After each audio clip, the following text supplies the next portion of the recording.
distinguished guests, and ladies and gentlemen. Welcome to CCG Global Dialogue events. I'm Luo Yan, the Communications Director of CCG. First, let me take a moment to introduce the CCG Global Dialogue series events as a platform dedicated to fostering global exchange and insights. This series of events has a proud history of bringing together distinguished voices from across the world. Our past guests include notable figures such as Graham Allison, the founding dean of the Harvard Kennedy School and the mind behind the Thucydides trap theory; Joseph Nye, the professor at Harvard University and renowned as the father of the soft power; Gabriela Ramos, Assistant Director General of the UNESCO; and Pascal Lamy, the former Director General of the WTO and the President of the Paris Peace Forum. These conversations have enriched our understanding of global issues, and today we continue this tradition with another extraordinary guest and focus on our theme, Inclusive Leadership for a Fragmented World, Women in Global Governance. It's now my great honor to introduce our guest for today, Ms. Maria Fernanda Espinosa Garcés, the President of the 73rd Session of the United Nations General Assembly. A warm welcome to you. Now, let's invite Dr. Mabel Miao, the Secretary General of CCG, to deliver the welcome remarks and introduce our distinguished guest in more details. Please welcome.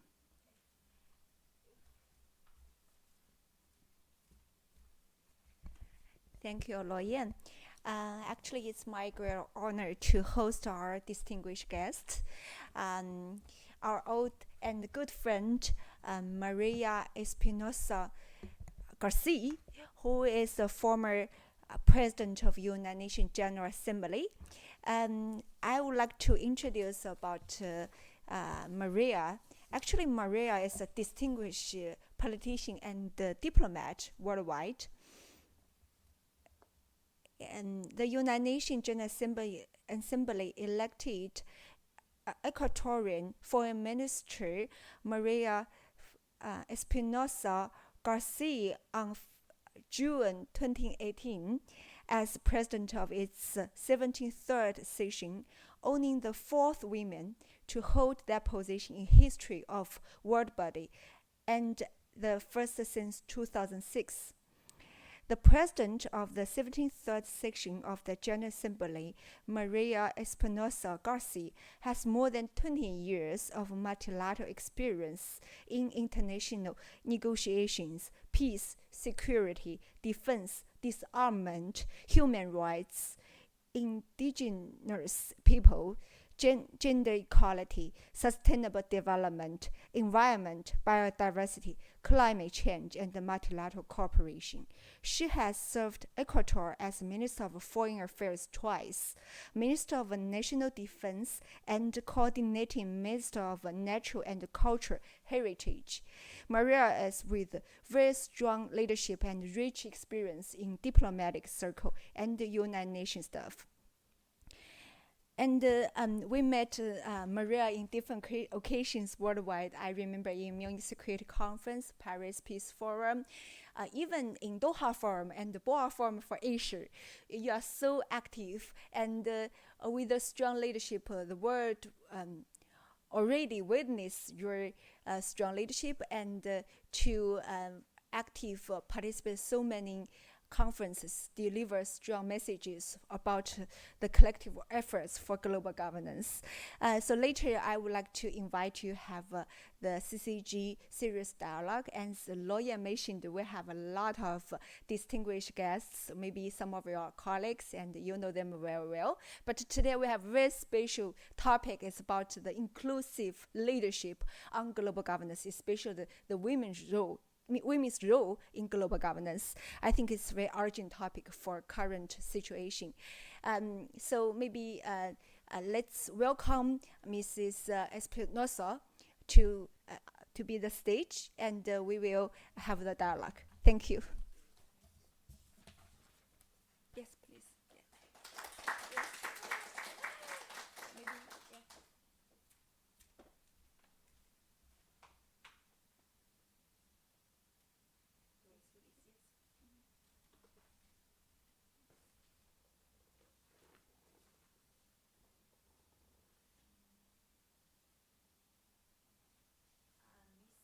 Yeah. Hello, Miss Maria Espinosa Garcés. You are warmly welcome to visit Center for China and Globalization and join our today's CCG Global Dialogue series. And as at the very beginning, we already introduced your rich experience on global governance. Actually, we met in different occasions worldwide. The world already witnessed your leadership through your strong speeches and active actions for the collective efforts for our world. I would like to ask some questions and invite you to say some words about your impression and your perspectives under today's topic, inclusive leadership for a fragmented world, especially on the women in global governance. So maybe there are several minutes for you to talk about this topic, maybe 5 minutes for that kind of topic. Thank you. Well, thank you very much, Mabel, Dr. Lu Miao, as I should call you. It's such a pleasure to be at the headquarters of CCG. As you very well mentioned, we have crossed paths, I think, all over the world, whether in Doha or Istanbul or Munich, everywhere. And I think it's because we share the same purpose. Yes, exactly. And it's not a coincidence. It is that we have to be in the places where discussions, where decisions, where new thinking emerges on the challenges of new governance designs. And why am I saying new? Because I think that we stand at a very critical moment because we have created and designed organizations to serve a purpose. And the United Nations, more concretely, was designed and created after the Second World War with the purpose of, and I would quote, of never again. Never again countries, communities would use force to resolve conflicts. And the aim of the United Nations was to build a peaceful world. And we have a charter that has 3 pillars: the pillar of peace and security, the pillar of development, and the pillar of human rights.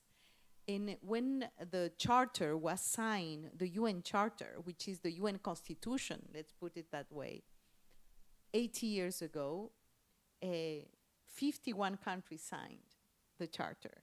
The international community was 51 countries. And because of decolonization processes that happened under the auspices of the UN, by the way, that was one of the first tasks and challenges of the UN, is support countries in their decolonization processes.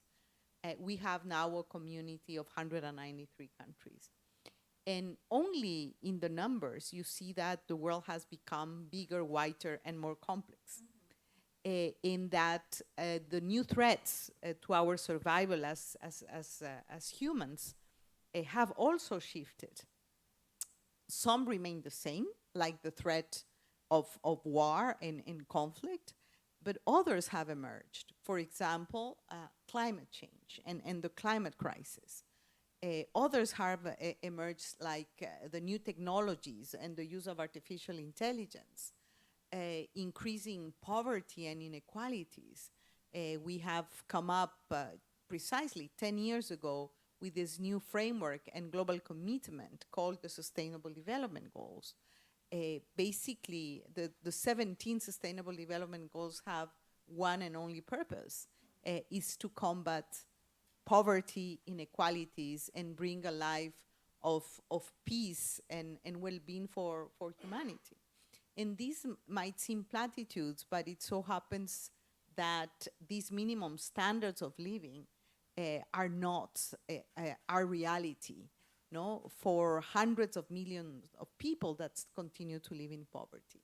So what we're facing now is the opportunity to reshape these institutions, keeping the core values to respect the sovereign equality among states, to solve disputes using diplomacy, in not violence or arm responses. And the issue of respecting the rights and dignity of people remain at the core. But of course, we are living a different scenario altogether. And the challenge we have is how we redesign these organizations so they can remain relevant, they can remain effective and solve the challenges of the people on the ground. And the first phrase of the charter, which I love, is "we, the peoples of the United Nations," meaning that we have an obligation, to deliver for we the peoples. And the main responsibility is in the hands of governments, of course. The UN, it's an intergovernmental organization, but actors have multiplied. The scientific community, think tanks, private companies, the role of the private sector is increasingly important. So this is a shared endeavor. There is a very dynamic, and perhaps we can discuss that later, Mabel, but there is a very dynamic movement around thinking about how to improve the systems, the mechanisms, and the institutions that we have designed. One of the issues is the issue of representation, the issue of women in positions of power. Representative voice from women. Exactly. And that's one of the issues, but also the issue of accountability, the issue of, transforming the decisions we take into real action on the ground. The Sustainable Development Goals are a means to do precisely that. And I think, as we were discussing before, that the younger generations, and I see a lot of young women, especially young men and women in this room, basically we have to feel like we are a global family, that we are interconnected and interdependent, that we need to put our energy, our intellect, our effort to build a global community that would be able to coexist in peace. And this is something that I think China has understood a long time ago, because China is one of the greatest defenders of multilateralism, of global cooperation, of international solidarity. When you look at the three initiatives that China is putting forward, it really shows that China cares about global development, about infrastructure support, about the well-being and the interconnectedness of humanity. It believes on safe and predictable global supply chains. So these are the issues that really create trust in global institutions. And I think that the UN really has to go through a major overhaul to deliver to the people it was created for 80 years ago. Yeah, appreciate that. Yeah. Yes. So appreciate what you said. Actually, you served as president of the UN General Assembly during a period of intensified geopolitical tensions. Just now you mentioned you are assessing the current state of the global governance. The UN need the reform, and the current geopolitical architecture need to listen to more people's voice, and more people and more representative voice should be heard. And by the way, actually you mentioned this year actually marks the 80 years anniversary of United Nations, and China actually the first signature from China of UN chapter. I remember I saw the documentary when I was younger. It's quite impressive for me as one of the Chinese community. We are the supporter of the UN Charter as well. And you mentioned as well that currently China put forward 3 global initiatives on development, security, and civilization. Those are very, very important to building the community shared future for mankind. That is also share the core value of UN. From my perspective, UN is a peace project. Also, it's a project for the more prosperous world. So we cannot forget what is UN and what is the peace and the development prosperity bring after Second World War. So like you said, the young people should repeat it and review what happened in history and the UN's contribution. I have some question. Can you further to introduce and how do you assess the current state of the global governance? And are multilateral institutions still fit for the purposes? What specific reforms do you believe are most urgent for the United Nations, other multilateral institutions, to ensure they remain equitable and effective approach, especially in the multipolar world?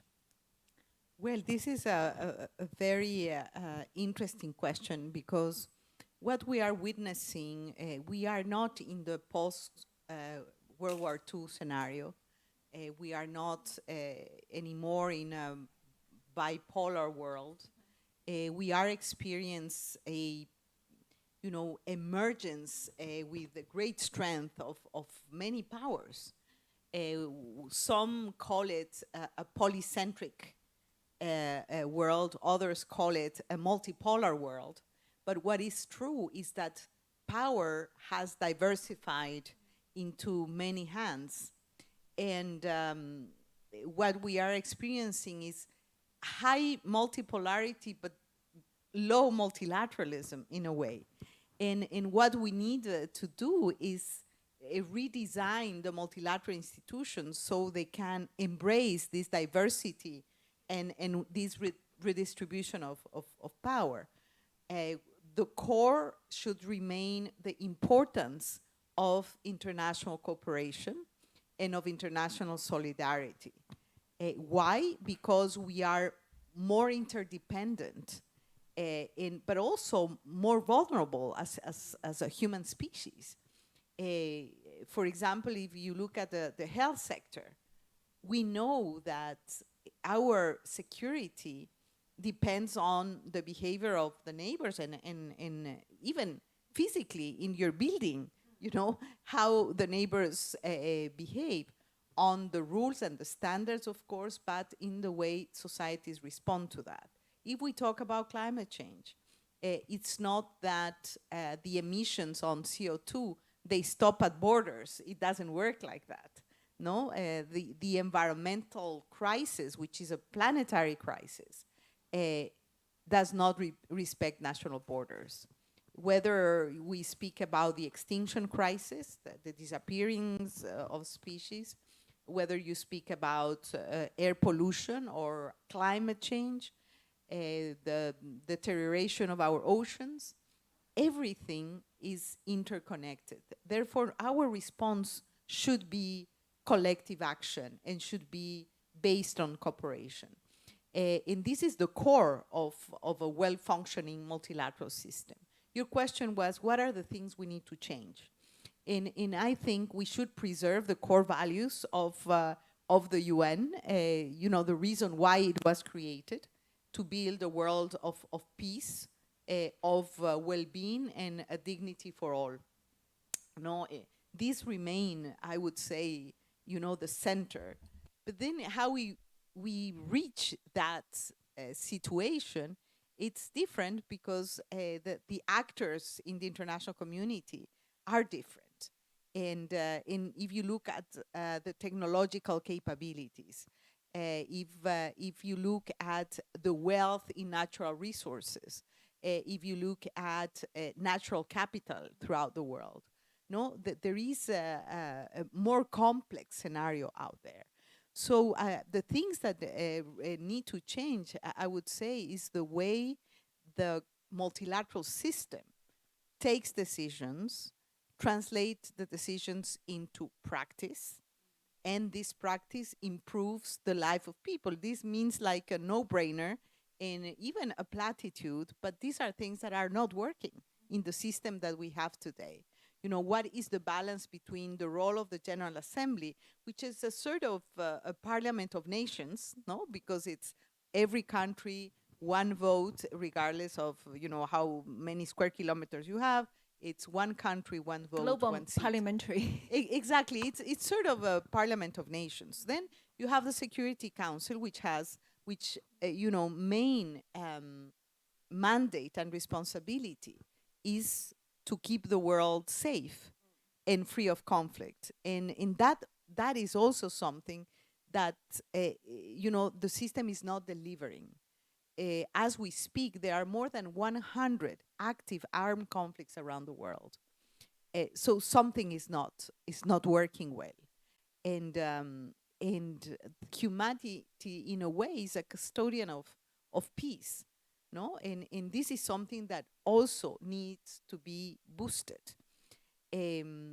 Currently, the UN is undergoing a very profound liquidity crisis, a financial crisis. One of the things that should be reformed in the system is the way we finance the system. How is that countries contribute to finance the system that is going to deliver, you know, for humanity. And currently what you see is that if one country withdraws, the whole system, you know, paradised, right? Exactly.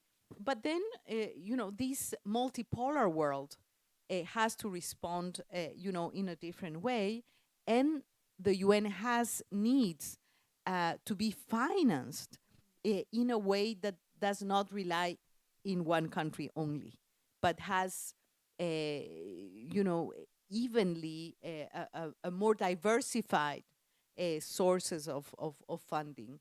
And we have seen an incredible commitment and generosity from China. China is not only saying in international fora that we believe and we defend multilateralism, but they have made sure, you know, that the fundamentals are properly funded. And not only in terms of how much resources you invest in the system, but also how much you contribute to the decision-making processes. And I have never worked for the UN, but I have always been connected to the UN. You know, that's also an advantage. I've never been paid by the UN, but I have been ambassador in New York, in Geneva, president of the General Assembly, foreign minister. And I can tell you that the constructive spirit of China in multilateral negotiations is something that is highly appreciated. Because we are living a time of great polarization, of great fragmentation, and we need these bridge countries that basically broker wider agreements that are so important. Let me give you perhaps, Mabel, 2 or 3 examples. It is true that the UN is in trouble, underfunded, with legitimacy challenges, with trust challenges. But in spite of all of that, it continues to deliver.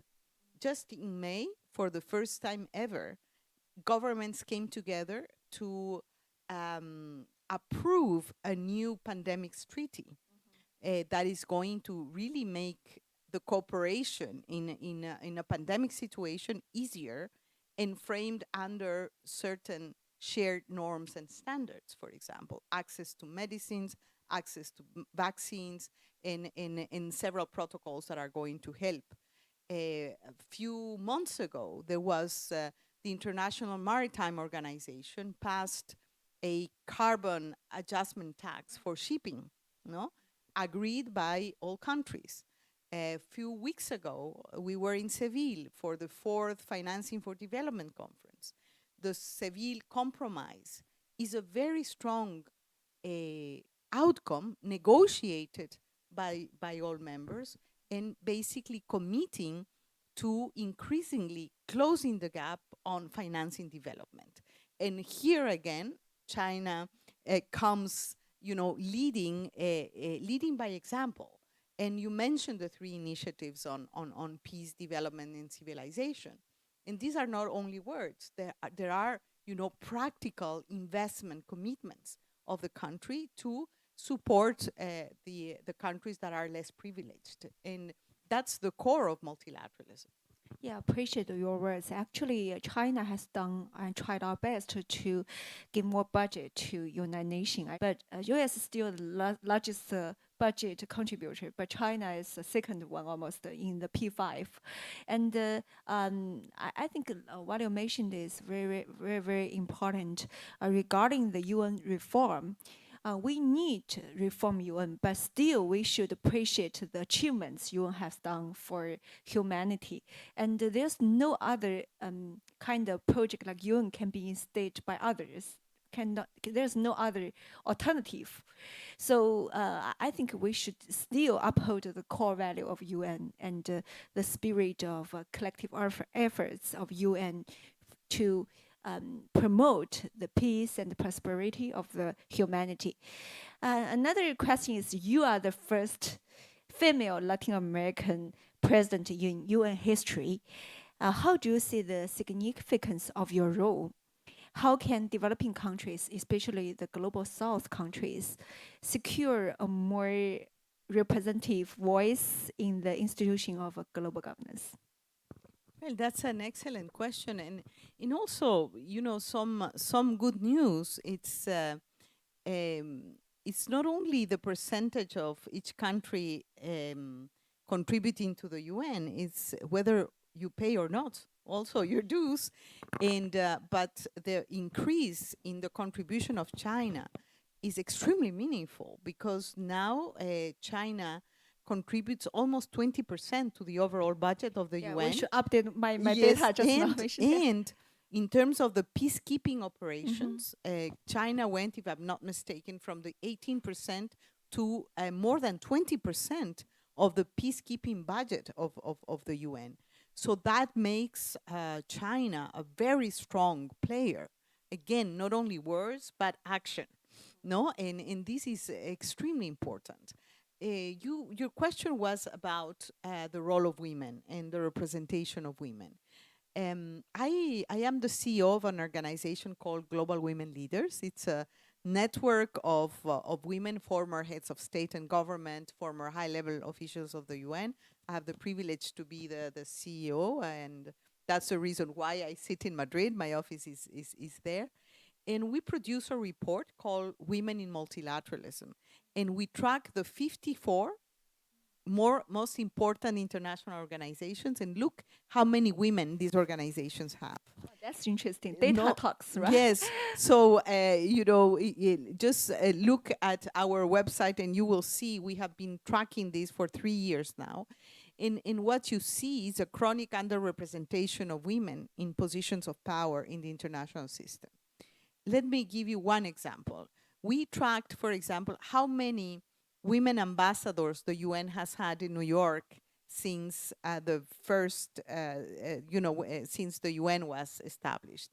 Since 1947 until today, we have had 2,800 permanent representatives in New York. And from all of these permanent representatives, only 7% have been women representing their countries. And when I was appointed ambassador to New York, and we have in the wall of our mission there, the permanent representatives, the ambassadors, they were all men. And I said, well, when I leave, there would be one picture, but my hope was my picture, but then other women ambassadors. But I was the one and only until now. In Geneva, the same, the one and only. And in many cases, they have never had a woman. If you look at heads of agencies, if you look at the governing boards of UN agencies and boards, if you look at organizations as important as the World Bank, has never had a woman at the helm. So that there is a historic underrepresentation of women in the system. And it's not only because we are 50% of the world's population. It's not only that, but I think that we bring, quality. We bring different perspectives. We bring different ways of problem solving. And we bring good diplomacy It's as part well. of the inclusiveness of global governance as well. Exactly. No, absolutely. And it's not just to have the numbers right. No, it's also because we do good diplomacy.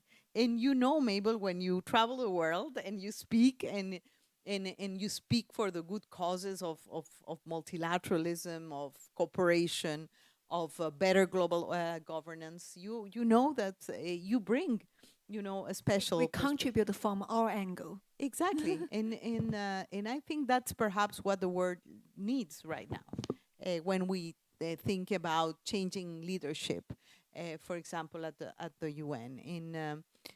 When I was elected president of the UN General Assembly, I was the number 4 female in 70, at the time, 73 years of history. And the 4 women, we came from the global south. No, the first one was from India, Vijaya Lakshmi Pandit. The second, Madame Brooks from Liberia, from Africa. The third from Bahrain, from a Gulf country. And the fourth, and only from Latin America, when I was elected. So it was a great responsibility for me because I knew that I had to do a good job. Why? Because I wanted more women behind me and more young women diplomats also having the opportunity. Wonderful. Regarding the women leadership, actually this year also marks 30 years anniversary of the adoption of Beijing Declaration. And 30 years ago, there's a very significant forum, a conference happened in Beijing as the women, international women conference. Last time in Boa Forum, I mentioned that moment my mom had a magazine on that forum, and I read that forum, that magazine carefully, and give me an impression that in the future maybe I have an opportunity to access the so-called global governance. So I'm so honored to mention that 30 years anniversary of this significant conference. Maybe in this October in Beijing, once again, there's a International Women Summit happening here. And I think what's your views on the past? We can review the past 30 years. Over the past 30 years, what happened for the women's responsibility and contribution, achievements for global governance? Do you have some hope in the future? Well, first of all, I'm so happy that you were reading the magazines of your mother. And when I think where I was 30 years ago in Beijing, I was living in the Ecuadorian Amazon. I was living in the forest, working with indigenous peoples of the Amazon. By the way, I should introduce you to our audiences. This is not just a senior diplomat and a politician, also an Amazonian expert. So you can introduce more about that. Sorry. Well, no, and when I'm asked, where did you study? I studied geography. But where I learned the most, I learned from the indigenous communities of the Amazon. And it's real.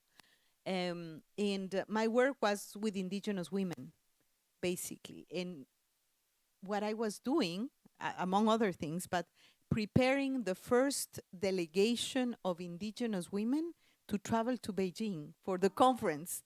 And I wrote an article then called Tracing the Beijing Conference from Below. And here are a small anecdote. There was funding, let's say, for 6 delegates from indigenous women of Ecuador to travel to Beijing. And these were women that had never left their communities, not even traveled to the capital city. No, so I was preparing, and believe me, they are so wise and so smart. We prepared an agenda, a platform, that they came together with other indigenous women, because the Amazon is shared by 8 countries, as you know, Brazil and Bolivia and Colombia and Peru. They came together, a Trans-Amazonian women's meeting, to prepare the first indigenous Amazonian women agenda for Beijing. So I wasn't, that's why I'm older than you are, Mabel.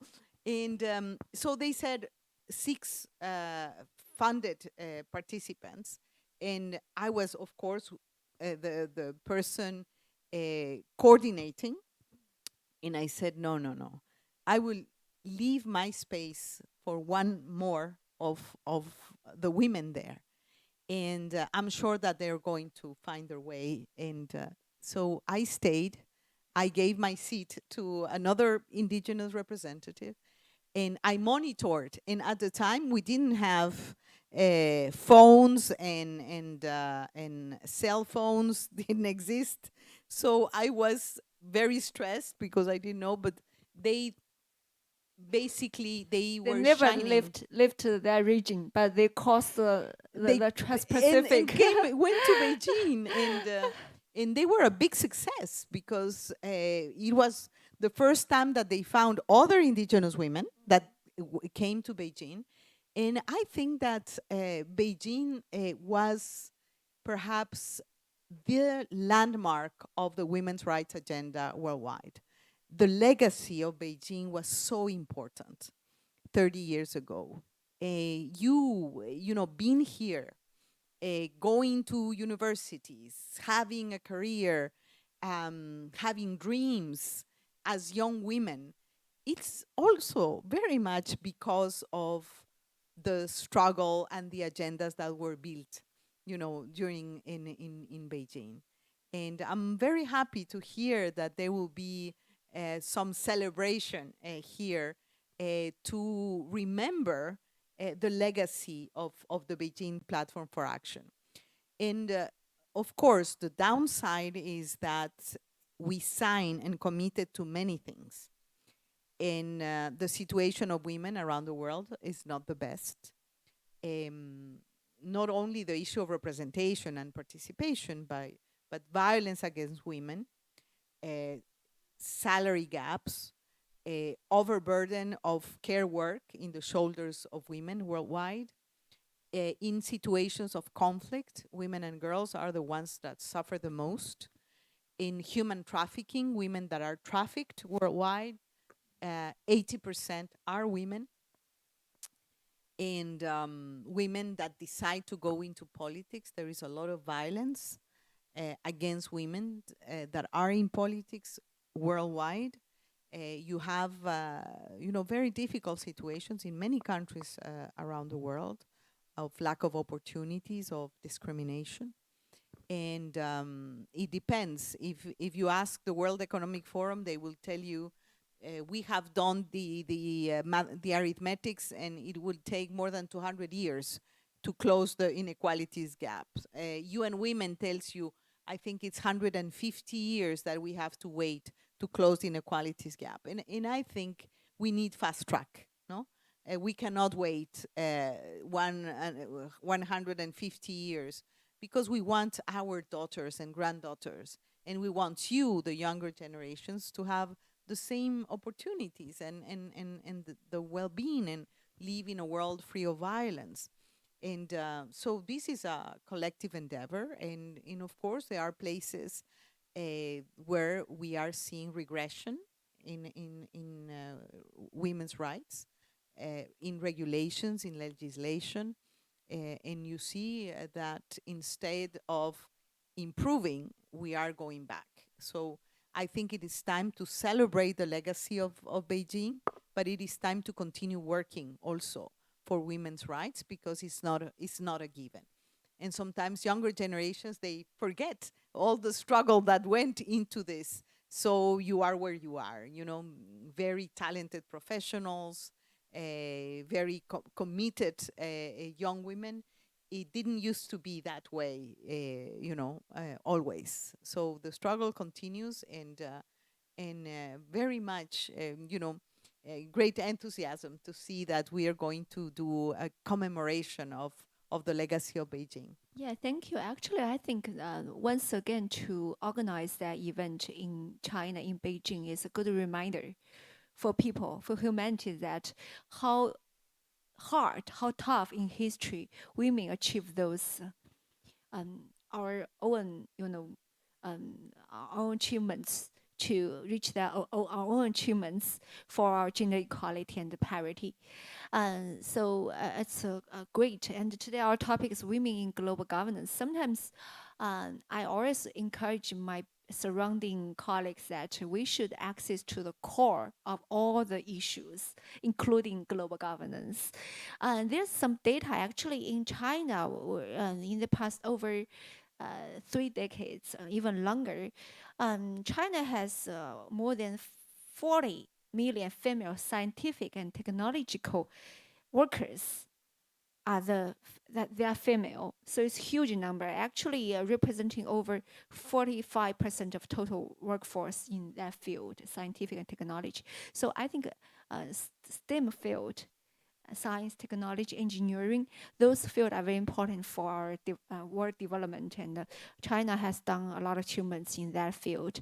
And actually there are more than 15.6% of all graduates are female students. So it means more female students than male in China. But we still review what's their employment and what kind of job they are doing, and in the mid-career, what kind of situation they are.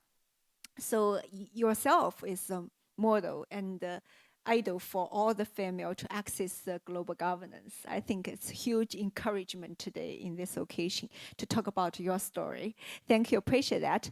Later, I would like to ask another question. I know regarding the global environment governance, you are the expert and you play the active role for that. Last month, you even wrote an article to talk about how important the preventive diplomacy at the core of the climate change governance.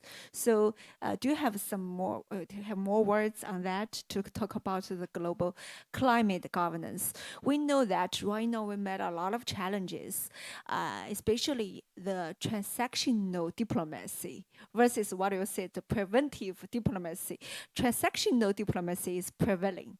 For all the things as making deals, people will narrow that kind of concept into a very small place. It's a deal making and no long-term vision for global governance. So I would like to listen to your opinions on this.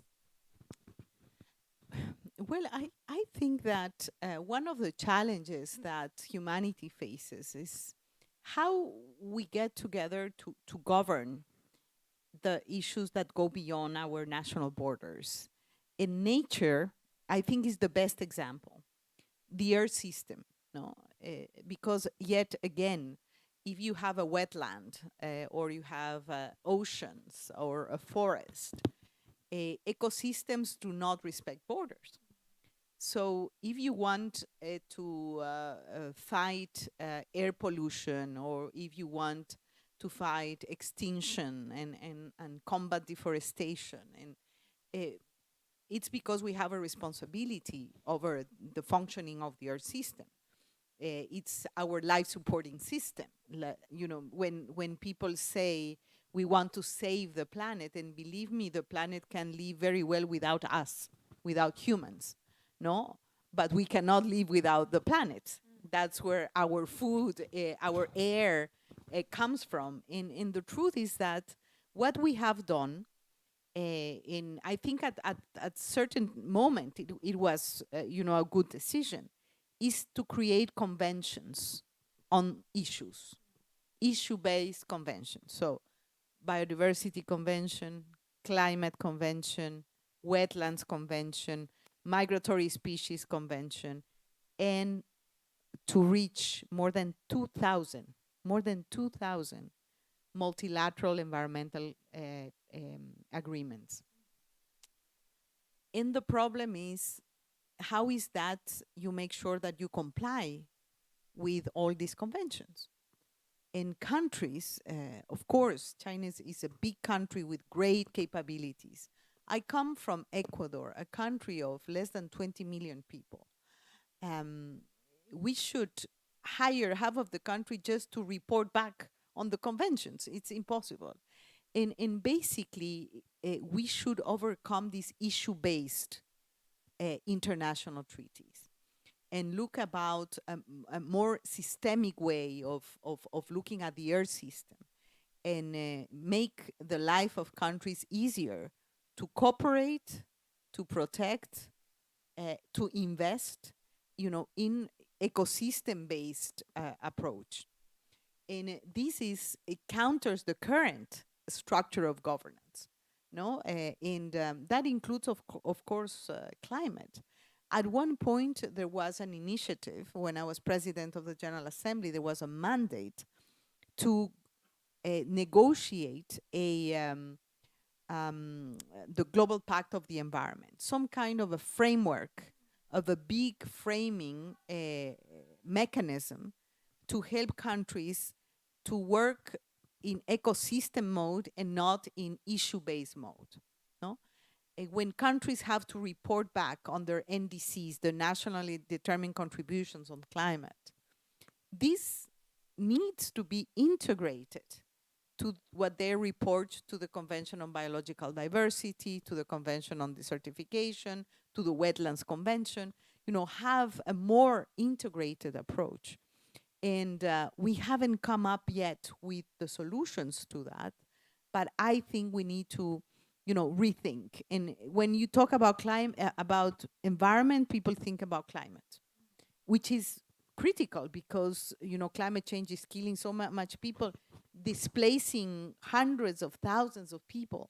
So we need to act, but you cannot act on climate if you do not create the proper adaptation mechanisms that include, for example, keeping forests alive, combating deforestation, combating pollution, air pollution.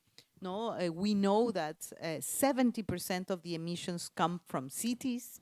So there is a very strong component of regulation of cities regarding air pollution. So we are lacking a systemic approach. We are lacking interconnectedness.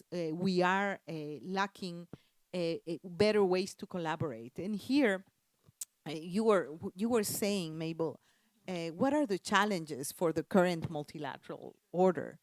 And the importance of regional approaches and regional responses.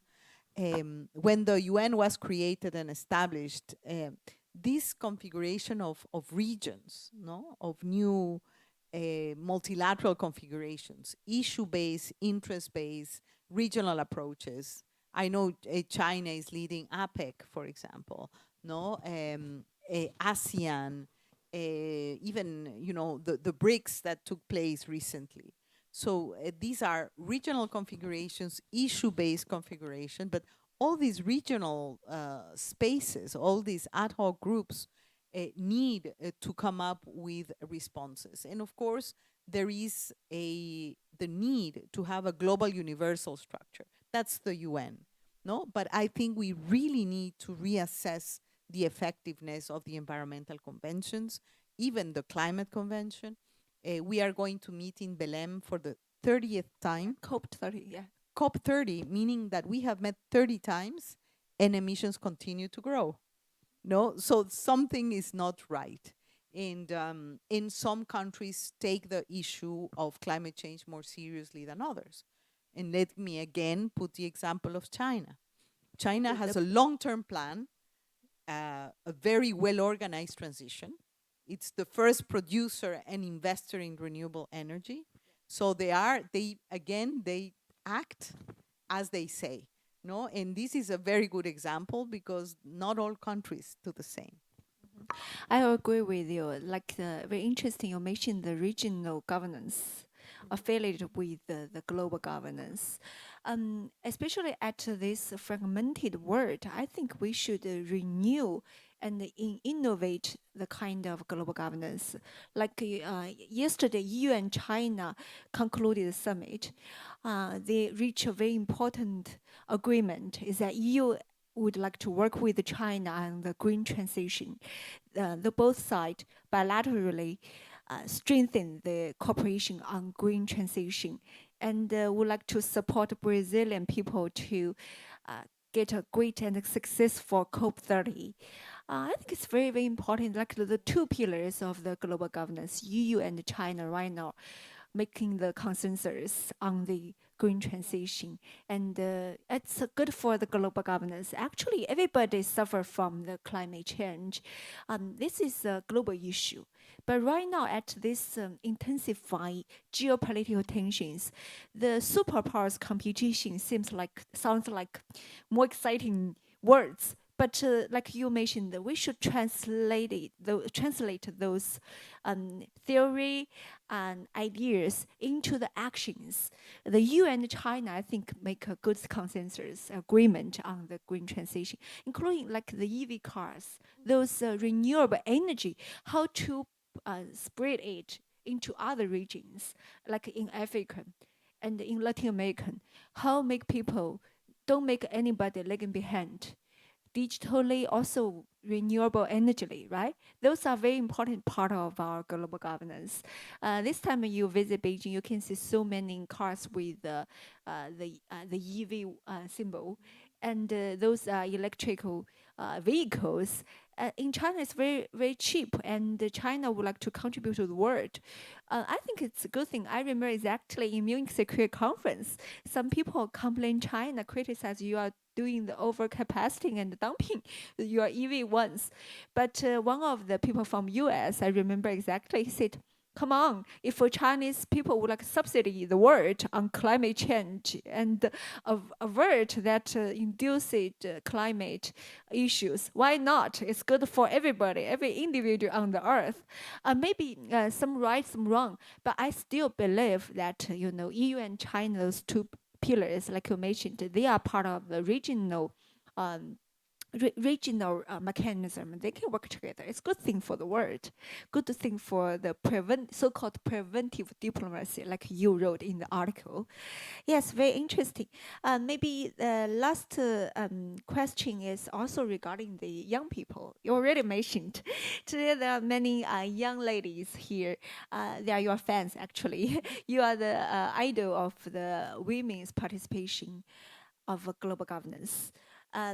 Many people said there are more female graduates, not just in China, many regions actually on the earth, more and more female graduates. They with a higher education degree, but if you examine their mid-career, you'll find still they are in the lower executive level, lower than, on average, lower than the male. And it's called the man leadership. But in the global governance, you already mentioned we should have more female ambassadors to UN, more the senior executives in the global system, in the international institutions. What's your encouragement to the young ladies to participate in the global governance, and what kind of words and encouragements you want to share with them? Thank you. Well, thank you for this question, Mabel. And if you allow me to just speak a little bit of the previous question and something I forgot to mention. Yes, please. Yeah. And sometimes when we speak about the need to reform the current institutions and mechanisms, including the UN, we think that reform happens because you write a document and you say this is what needs to be improved. We need to improve the way the Security Council delivers. We need to do a mandate review of the UN and just mainstream. We need to do more with less and be, most cost effective, and we need to do that. And the truth is, all of that is needed, but real reform has to happen in a variable geometry, kind of. I don't want to be abstract, but at different speeds. There are things that can be done now. There are things that are going to take a little longer. There are a series of mandates contained in the Pact of the Future that came out in the latest Summit of the Future last year. So there is a lot of movement, a lot of space and opportunity right now. We all agree that the system cannot continue operating the way it's operating. And we also know that there is no silver bullet. It's to fix the system like that. What this is a call of co-responsibility and of really having a clear roadmap on how to deliver. And there are urgent issues that we need to work on right now. And one of the urgent issues is the financing of the system that I was mentioning, no? In how to optimize and how to use better the resources we have, how to set the priorities right. And this is the responsibility of governments, of course. Member states have to decide, what are the priorities and really change a little bit in the way we expect the UN to solve and address all the problems of the world. No, the UN should remain, in my opinion, the big factory of international law, because international law is basically prepared and done and delivered, under the UN. But big policy advice, cooperation, capacity building, guidance, and then to land the actual action on the ground to regional spaces and to the national responsibility. And of course, the oversight on peace and security. And when I use preventive diplomacy, it's something that the UN has failed big time. We're always one step too late, too little, too late. We arrive when the conflicts already take place. When we arrive when a humanitarian crisis already happens. And we're not exercising this capacity to prevent, to reduce risk, to prepare people and communities better, to be more resilient and to adapt better and more to the climate shocks, for example. And we should really work seriously on preventing. Preventing is less costly than to be always, responding to permanent crisis. And this is easy to say, difficult to do. I'm not naive, but I think we are in a make it or break it moment. And that leads me to the younger generations, because you have a big responsibility there, to learn from the past, to really do better than we did, that our generation did. And that leads me also to women's leadership. You mentioned, Mabel, that there are more women in universities than men, more women in STEM areas than men.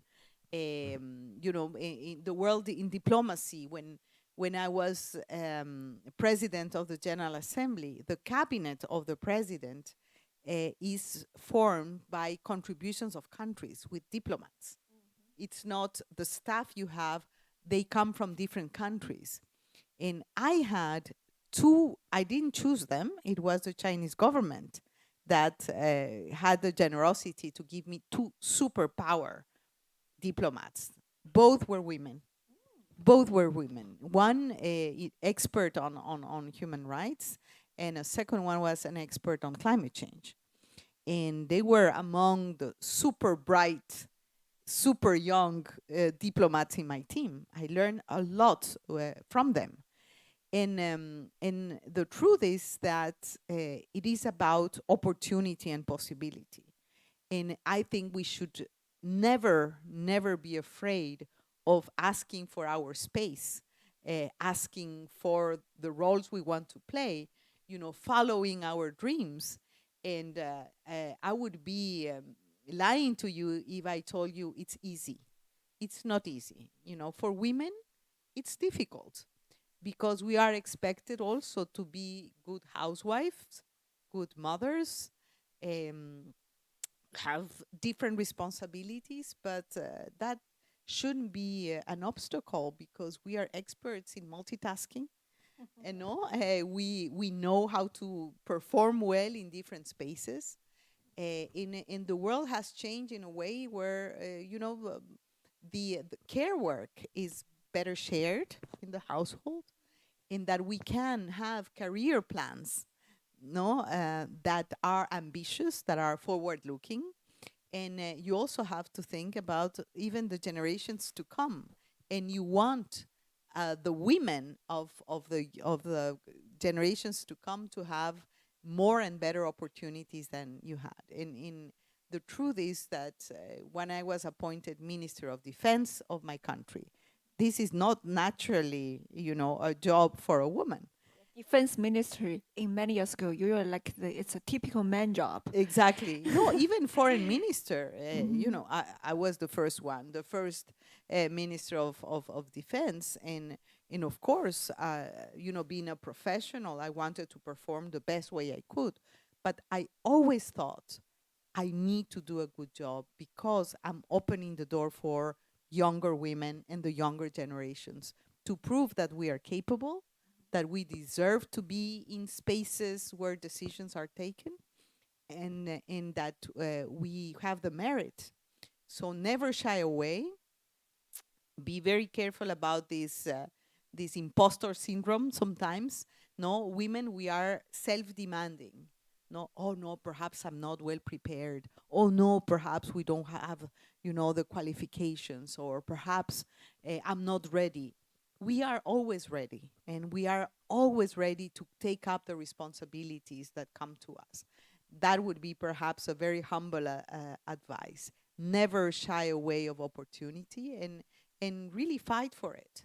And perhaps, to share an anecdote of my mother. I have 3 brothers, male brothers, and I had something happening in school when I was, I don't recall, but perhaps 12 or 13 years old. As you remember the magazines of Beijing, I remember this. And I think I was crying in my room or something, but my mom knocked the door, and I told her, no, I had this problem.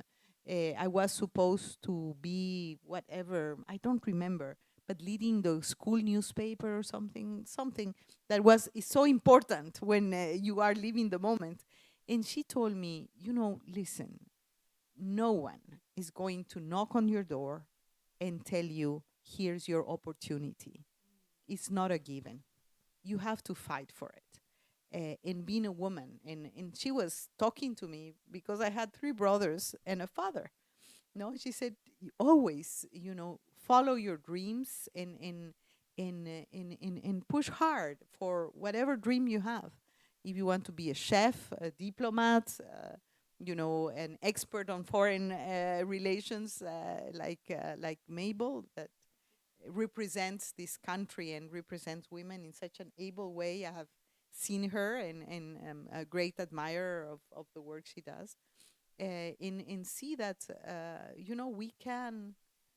we can do whatever we want to do if we have the energy, the courage, and we are fearless. And I think that has been a little bit of the push of my life and my career. And but when we lead, lead with generosity, lead with empathy.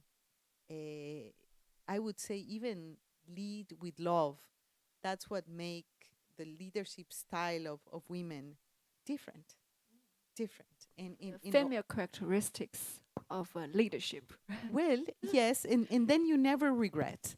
And believe me, if I saw, the 2 people that work with me at the cabinet from China, believe me, that they will remember me, not only because they learn from me, but because I learn from them a great deal.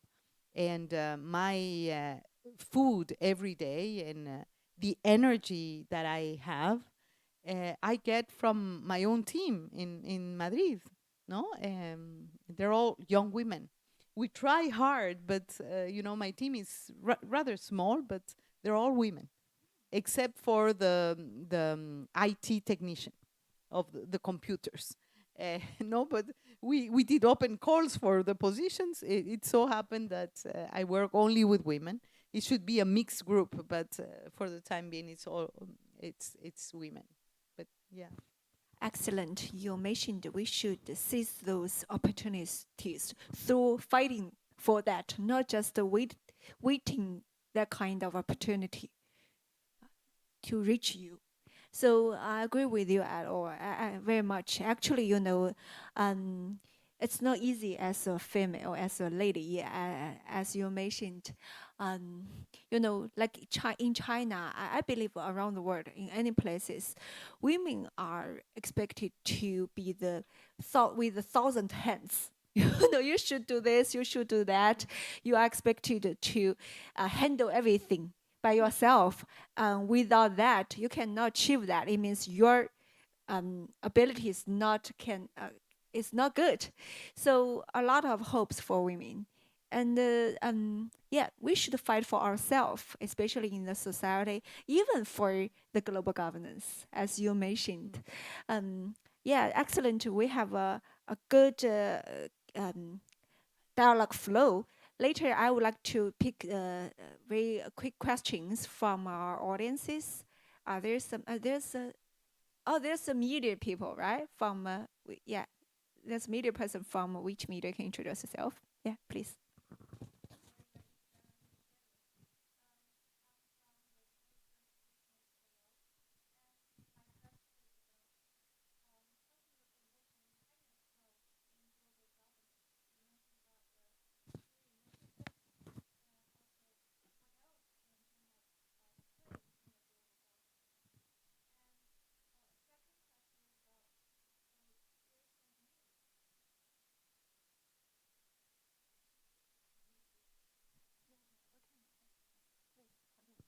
The second question is about how do you recognize that United States has withdraw from the UNESCO? What is events impact for the global governance? And that's it. Thank you for your answers.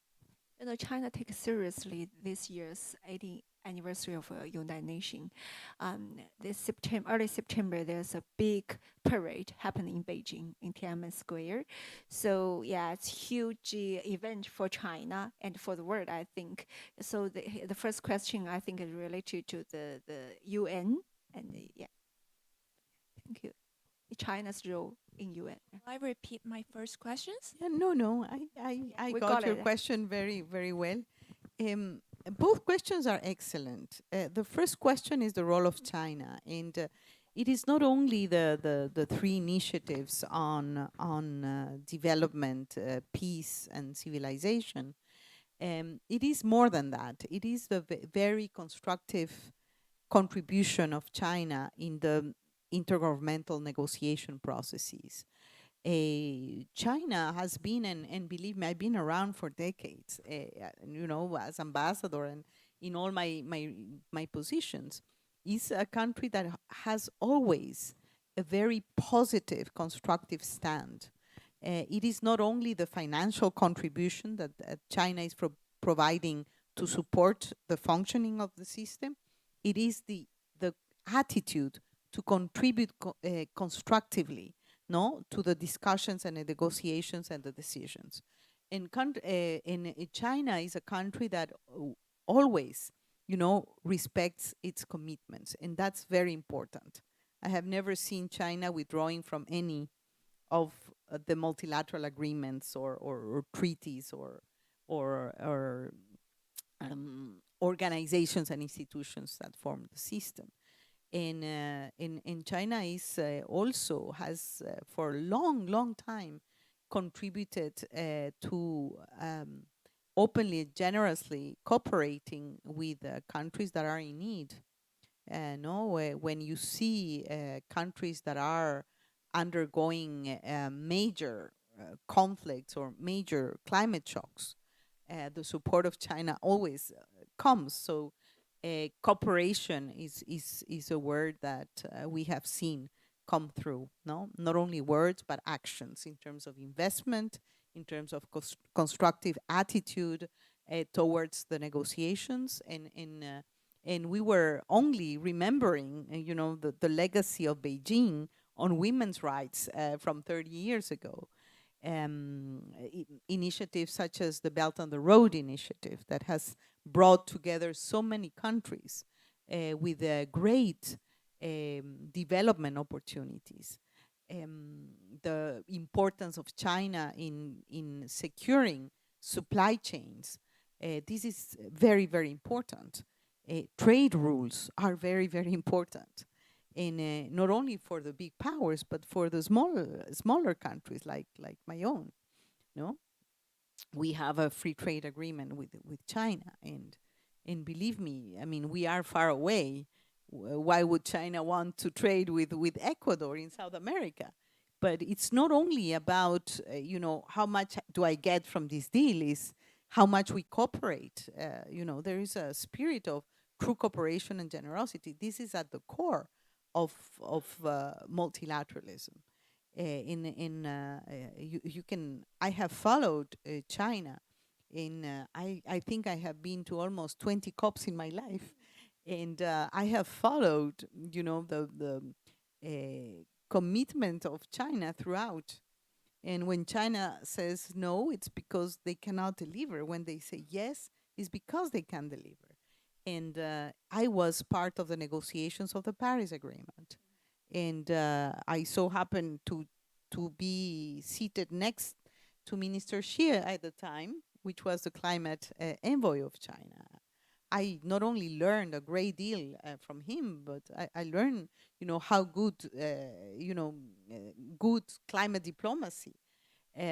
So I know it's challenging. A country that has a responsibility to fight poverty, like China, that has done miracles in fighting poverty. So 100 million people out of poverty in China. It's a huge number. It's huge. So to do this and at the same time transition away from fossil fuels, at the same time invest in renewables, etc. So the power of China today as being the number one in renewable energy is not by coincidence. It's not something that you do, in 1 week. You do that in a long process of years of investment and vision. No, so that was your first question. So it's real, and I hope that there are other powers that follow. What China has done in all our countries. We have challenges. We are not perfect, of course, no. But if we keep our word, if we translate our words into action, if we show that cooperation is something that we care about, if we are always raising our voice to defend the UN and multilateralism, I think we would be better off. And also celebrate this partnership between the European Union and China in terms of a just transition to renewables. And your second question was about the UN leaving UNESCO. The US leaving UNESCO, but they have also left the Paris Agreement and the Human Rights Council. And I think that one of the beauties of the multilateral system is that it provides space for dissent. No? Countries that do not agree, they have the right to say, I don't agree, I don't feel this is good for my country right now, and take a decision. But they have the right to do that. There are even legal mechanisms to do that, to withdraw.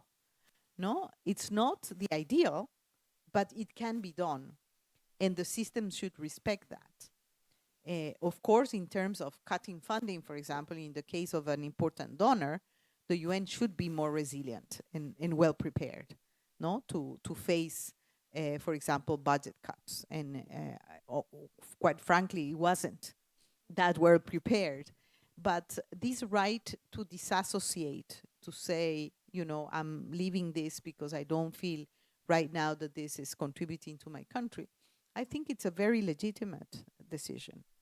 What's important is that the machinery continues to operate. And the countries, which is the larger majority, that believe that UNESCO has done an incredible job, no, on science, on education, on technology, on regulating with the principles of ethical use of artificial intelligence. Just recently, that UNESCO has a long history in working against anti-Semitism, for example. No, all of that.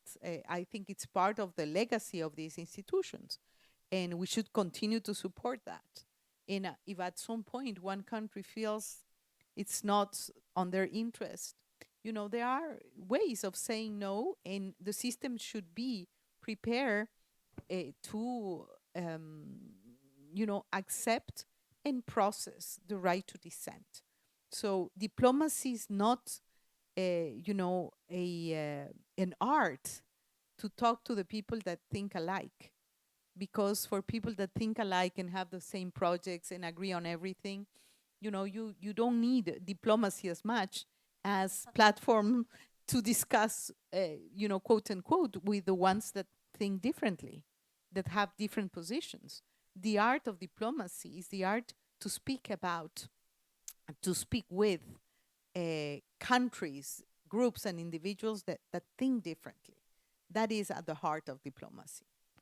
Yeah, I really like what you said, the answer very with a strong wisdom. Actually, you interpret the art of diplomacy. Actually, you know, I remember exactly in the WTO annual forum last September, the Peterson Institute president have a very interesting saying that he said, you guys can work together, move forward the WTO reform and the free trade mechanisms. Our US can prepare for a longer time and we can catch up. So it's very interesting answer, and maybe answer part of what she mentioned. And I really like what you said is that the spirit of the art of diplomacy is that convene different people with different ideas, make sure the diversity in unity in diversity, right? So this is the value of the diplomacy itself. So you are the senior diplomat. You know the value. You give us highlight the spirit again. So appreciate that. I think it's a fantastic conclusion our conversation and the dialogue, and it's a highlight of you as a senior diplomat with insightful opinions on diplomacy itself. Thank you again, Maria. Thank you so much. I'm so glad to have such distinguished guest today be part of our global CCG Global Dialogue series. Actually, you know, there are a lot of people listen to our coming up the podcasting around the world in English and Chinese, and they really want to listen to what's our opinion, especially your opinion on the UN and UN reform and global governance, especially particularly inclusive leadership for a fragmented world under women's leadership in global governance. Thank you, appreciate your time, and warmly welcome again with you visit Beijing and the CCG headquarters. Thank you all. Well, thank you to CCG, thank you Mabel for having me and for this conversation, for this incredible audience of young diplomats to be, young professionals. It's so encouraging to see that all the ideals of global cooperation would remain part of the commitment of the younger generations to work and commit to a better world. So privileged to be at CCG headquarters and looking forward to continuing this conversation. Thank you, Maria. I think today your opinions already will be the seeds for those people in their heart. In the future, will be the forest of our global governance, as they are the young think tankers. I think it's a good encouragement for all of them. Appreciate again. Thank you all. Thank you.